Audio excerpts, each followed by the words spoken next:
Salut tonton BT et salut à tous les autres aussi. Non, c'était bien dézoomé, ça va bien. J'ai donc préparé ton matos pour tes deux bambini. Tu as donc deux combos identiques pour équiper tes deux buggy Flux.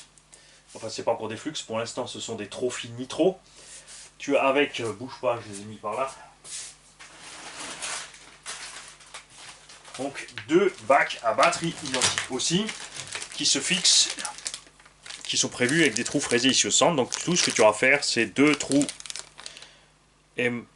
Enfin, c'est prévu pour 3. Moi, je te conseille, même 4 vis, il y a 4 vis. Moi, je te conseille d'utiliser 2 vis M4. Donc, tu perces deux trous en M3, enfin en 3,2. Tu fais un filetage en M4 dans le châssis et tu utilises une vis à tête fraisée du dessous dans le châssis directement. Évidemment, tu t'assureras dans la bonne longueur pour ne pas dépasser sous le châssis. C'est le moyen le plus sûr pour ne pas avoir de soucis avec ces bacs LiPo. Ça, c'est une chose. Tu as les deux supports moteurs complets, donc qui remplacent le cavalier avant. Sur le diff, tu as deux supports. Tu en supprimes un et tu montes celui-ci directement dessus avec la platine en haut. Et il y a les deux aussi bacs pour fixer les varios. Donc, le vario se pose dedans, tu as une clampe par-dessus. Tu ajusteras évidemment la longueur de la clampe si besoin, ou tu caleras avec une petite mousse en plus, ce qui fait que tu n'as pas besoin de coller ou quoi que ce soit ces varios. Ils sont maintenus dans les bacs. C'est quelque chose que j'apprécie énormément. Traxxas faisait ça pour Castle. HPI l'a toujours fait aussi.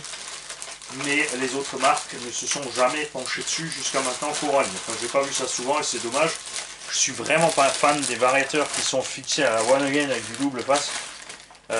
Sans sécurité, sans rien. De plus, l'avantage d'avoir ce genre de cage évite aussi tout stress sur le variateur. Tu te mets ça là-dedans, tu verras le sens lequel tu mets. Il faudra éventuellement adapter un peu le bac. Quoique ça devrait passer. Bouge pas. Voilà. C'est un peu juste, mais ça y va. Après, on a de la marge en hauteur, puisque ça c'était prévu pour des variateurs Castle Mamba Monster. Donc tu mettras dans le sens où tu veux. Et tu te mettras ce petit truc par-dessus pour le clamper dessus. Ce qui fait que ce sont les côtés du boîtier. Ici, tu as le passage pour les câbles qui seront pris. Et pas de stress sur le variateur en cas de choc ou de retournement. Moi, j'aime bien. Ça, c'est la première chose. Alors, j'ai pas réussi à tout attraper au même endroit, puisque là, avec HP, niveau des fournitures, c'est un peu le boxon. Et si tu commandes neuf, parce que HP a été repris, les prix sont totalement délirants et hors normes, et c'est juste pas possible. Ce que je vais te montrer rapidement, c'est comment faire le neutre des varios, puisque là, maintenant, j'ai testé avec cette radio-là. Toi, tu as une radio différente pour chacun de tes petits, donc il faudra refaire le neutre. Pour ce faire, tu branches ta LiPo, variateur éteint, tu allumes ta radio, tu appuies le petit bouton qui est là, tu restes dessus et tu allumes. Dès que ça fait bip bip bip, tu lâches, tu as ton voyant ici qui clignote rouge. Tu t'assures d'être bien au neutre. Attention, toi tu vas le faire en voie 2, c'est-à-dire avec la gâchette. Moi c'est une radio ici, c'est un récepteur défaillant. Donc je vais le faire avec ma direction. Hein. Vous ne faites pas avoir. Quand tu fais ça avec ta gâchette, tu check. Tu bouges ta gâchette, tu es bien sûr que tu es au neutre avec ton potard. Un seul bip, c'est bon, tu as validé ton neutre.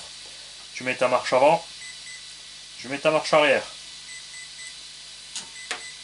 Quand tu relâches, ça bip 4 fois, puisqu'on a mis une 4S. C'est fait, c'est réglé, c'est fait.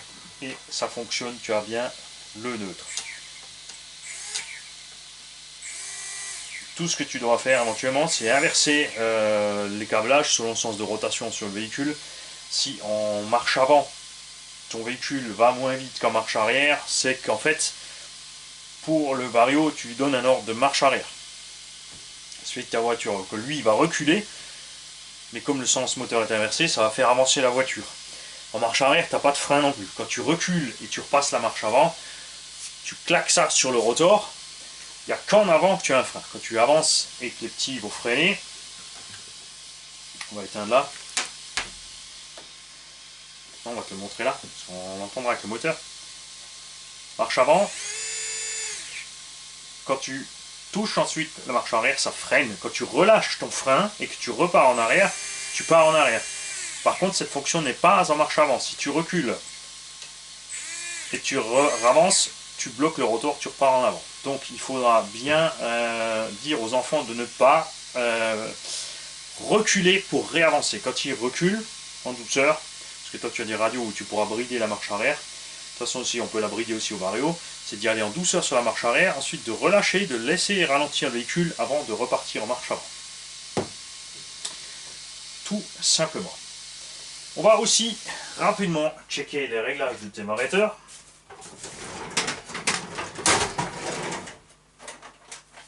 D'ailleurs, je vais te laisser cette carte de programmation avec. Pour brancher cette carte de prog sur les variateurs Obi-Wan récents, il faut aller sur la prise du ventilateur. Tu peux pas te tromper, c'est comme sur le cerveau, le plus c'est toujours au milieu, donc si tu inverses, il se passe rien. Au pire, tu inverses aussi de l'autre côté, ça revient au même. Mais c'est écrit dessus, tu as le sémaphore, le plus, le moins. Donc sémaphore, c'est le signal, c'est le blanc. Le rouge toujours au centre, noir extérieur. Ici, on s'assure qu'on a la même chose. Tu mets en route. Quand vous avez des variateurs Obi-Wan ou des rebadges, le plus simple, toujours, parce que je les ai mis, c'est parce que cette carte, en fait, Obi-Wan peut régler un tas de choses, un tas de variateurs rebadgés, mais les fonctions qui sont écrites ici ne sont pas forcément les bonnes. Le plus sûr est toujours de prendre la notice que tu as reçue avec ton vario et de regarder ce que dit la notice. Donc la fonction 1, ici, c'est le sens de marche. Donc ici, on est en marche avant et arrière avec frein. On va laisser ça évidemment. Ici, tu appuies sur la touche item, qui veut dire avec laquelle tu sélectionnes l'objet que tu veux programmer. Petit 2, on te dit ici drag brake. Drag brake, c'est le frein automatique. Très prisé par les compétiteurs, surtout en piste. Nous, non. On va le laisser à 0. Le cut-off, petit 3, est réglé par défaut à 3,2. Je vais te le monter à son maximum. Donc ici, avec le bouton value, qui est la valeur, à 3,6. Pour valider, c'est OK. Tu as un petit trait qui apparaît et c'est fait. Si tu appuies Reset, tu resets toutes les fonctions de la carte. Tu mets ton vario nouveau en config d'usine. Petit 4, le punch. Là, c'est pareil. On est sur 5, qui est une valeur moyenne. Donc, on a une bonne patate pour la reprise, etc. Comme c'est des petits hauts, ici, on peut changer ceci. On peut aller sur 1, qui est le minimum. Donc, tu as un minimum de reprise. Tu t'approches du comportement du thermique le temps que la cloche d'embrayage prenne et que tu repars. Bon, c'est toujours beaucoup plus violent qu'un thermique, mais on s'approche quand même, on est plus doux. Si tu mets le punch sur 9, sur ces varios-ci, ce type de variateur, tu as la patate maximum. C'est-à-dire que dès qu'il touche la gâchette, le gamin, il a toute la sauce qui déboule. Donc on valide ici sur 1.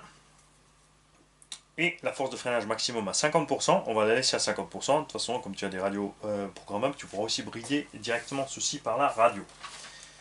Quand c'est fait, il faut éteindre, débrancher, rebrancher le ventilateur. C'est une fois que tu rallumes uniquement que tes fonctions sont validées. Voilà. Et on va faire la même chose sur l'autre. Évidemment, s'assurer que les deux aient les mêmes réglages puisqu'ils ont les mêmes machines.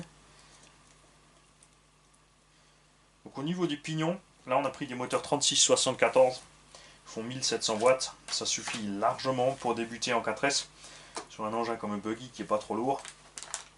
Parce que là équipé avec des 4S, si tu prends des bashing, 400 grammes de batterie, le combo on doit être à 250 grammes.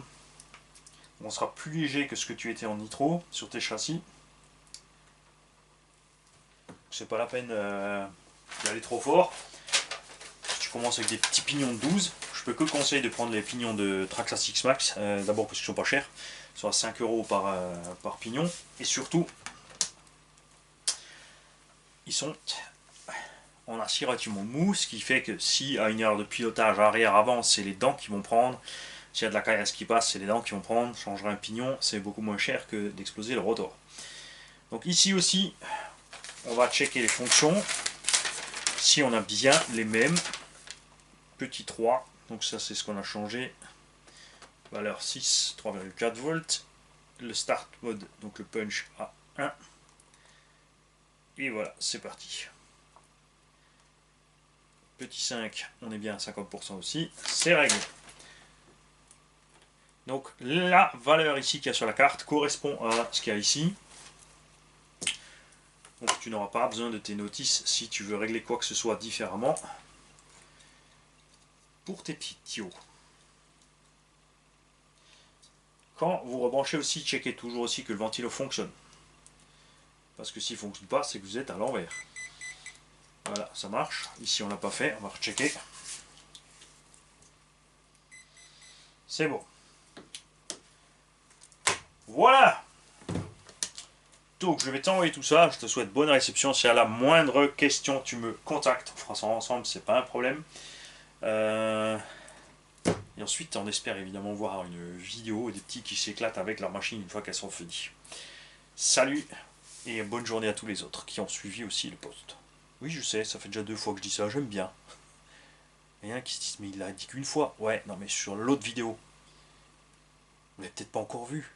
Et ouais, c'est comme ça, ici c'est le chaos.